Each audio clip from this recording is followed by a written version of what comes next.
Selamat datang.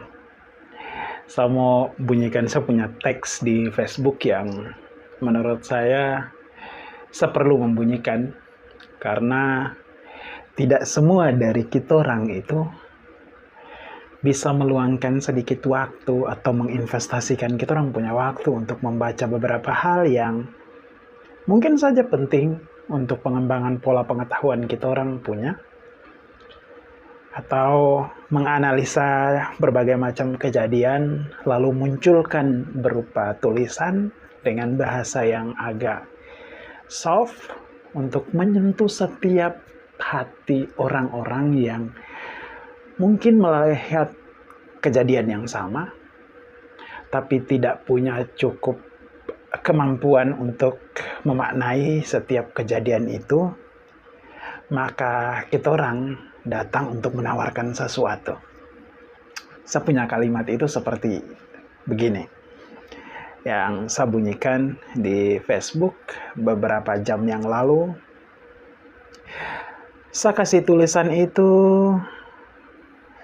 dia punya judul "Syukur tanda petik rasisme lagi".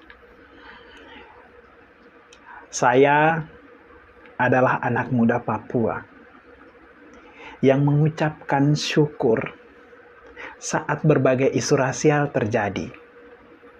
Mulai dari yang paling kecil hingga yang paling menyayat hati anak muda Papua. Kejadian yang terjadi pada tahun 2019 lalu. Kalau itu luka, mungkin saja nanarnya hingga kini masih ada. Betul, tetap masih ada. Siapapun dia pernah mengikuti kejadian di tahun 2019 sebagai orang muda Papua yang mengetahui konflik, isu, dan segala macam teteh bengek di Papua. Saya yakin dan percaya bahwa luka itu masih ada hingga kini. Syukur yang saya panjatkan itu bukan tanpa alasan. Sebab rasa syukur itu hadir karena saya tahu bahwa dengan luka bersama, kita akan bangkit melawan. Cara melawan itulah yang harus kita pikirkan. Jadi kita orang bangkit melawan, tapi ingat, bangkit dan melawan itu tentu dengan cara-cara yang tepat. Maka cara untuk melawan itulah yang harus selama ini kita pikirkan. Caranya seperti apa? Kalau mungkin cara-cara lama sudah tidak lagi relevan dengan zaman saat ini untuk melakukan perlawanan, kita orang merubah, mereformasi ulang cara perlawanan seperti apa yang bisa kita orang pakai. Dengan ketertindasan dan diskriminasi, Indonesia keluar dari kungkungan Belanda. Itu pelajaran berarti buat kita orang semua, anak muda Papua yang mungkin saja sedang tersayat hatinya melihat video yang membanjiri jagat maya kita beberapa hari ini. Memaki, membenci, bahkan kata-kata tak wajar boleh saja terpikirkan. Tapi jangan sampai keluar dalam bentuk aksi-aksi yang bisa menghilangkan kemanusiaan seseorang, seperti yang terlihat di video itu.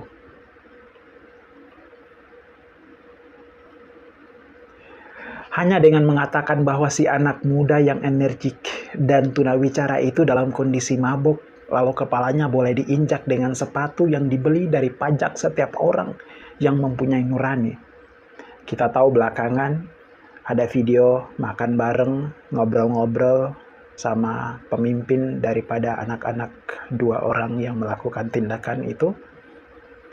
Tetapi itu tidak lantas menyembuhkan luka orang-orang yang mengikuti kejadian-kejadian yang terjadi di atas tanah Papua itu. Mari kita melawan ketidakbejatan itu dengan cara yang santun dan manusiawi. Oh iya, jumlah anak muda Papua dalam daftar penerimaan aparat keamanan 3 tahun belakangan ini,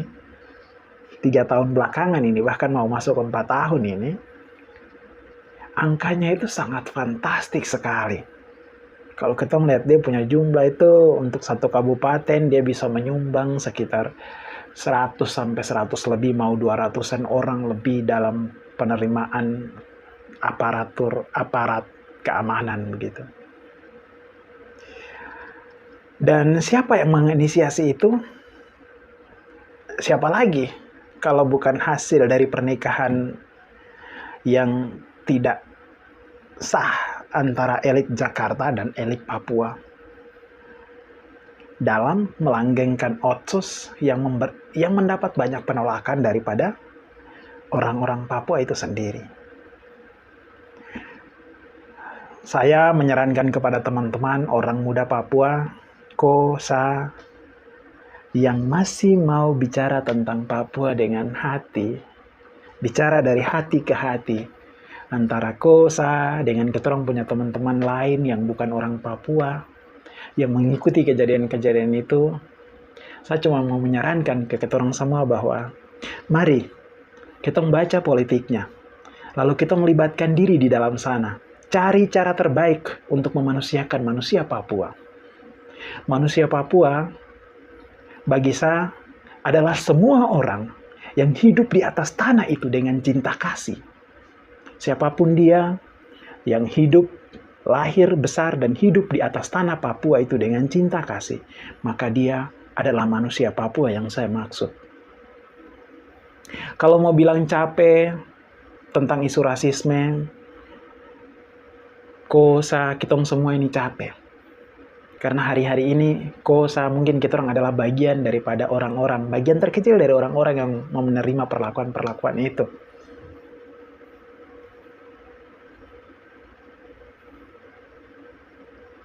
Tapi kita tidak punya cara lain lagi, selain terus menabur kebaikan. Selain terus menabur kebaikan. Karena di dalam ajaran Tuhan itu, Tuhan bilang, kalau orang bikin terabai di ko, lalu kau balas dengan cara yang terabai juga. Apa salahnya? Apa bedanya kau dengan orang yang melakukan hal yang tidak baik tadi? Jadi saya pikir terhadap cara lain, mari kita orang lawan dengan cara-cara yang humanis, yang manusiawi, untuk memanusiakan manusia lain. Dengan begitu, kita mencari rasa keadilan dengan cara-cara yang adil, dan bisa menggugah hati banyak orang, nurani banyak orang untuk terlibat ikut di dalam mematahkan stigma buruk terhadap kita orang Papua. Teman-teman, saya doakan di musim pandemi ini, kamu orang semua sehat-sehat, tetap lakukan hal-hal yang positif dari rumah saja, dan kamu boleh percaya bahwa virus COVID itu ada atau tidak, tapi ikutin aturan kesehatan yang berlaku. Dengan begitu kita semua bisa terhindar daripada penyakit yang melanda di seluruh negeri ini. Terima kasih sudah melihat video ini. Tetap menginspirasi. Kosa, kita orang semua baku kasih tahu dengan cara yang baik.